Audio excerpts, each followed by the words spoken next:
Hamster combat allocation. What's next after snapshot? Welcome to this quick tutorial on hamster combat allocation. If you've just completed your snapshot and are wondering what steps to take next, you're in the right place. In this video, we'll cover the key actions you need to take after your snapshot to maximize your gaming experience. So let's dive in. First, take a moment to review your snapshot results. This gives you valuable insights into your current status in the game, including your resources and rankings. Understanding where you stand will help you make informed decisions moving forward. Next, it's time to plan your allocation strategy. Depending on your objectives, whether it's leveling up your hamsters, improving your combat skills, or gathering resources, you need to allocate your assets effectively. So consider the strengths of each hamster and how they can complement each other in battles.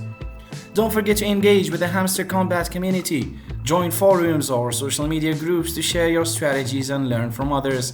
Community insights can provide valuable tips on effective allocation and gameplay tactics that you may not have considered.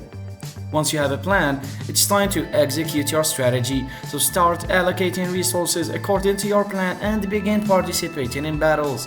Keep track of your progress and adjust your strategy based on the outcomes. And that's it. Follow these steps after your snapshot to optimize your gameplay in hamster combat. If you found this tutorial helpful, give it a thumbs up and subscribe for more tips and strategies. Happy gaming and thanks for watching.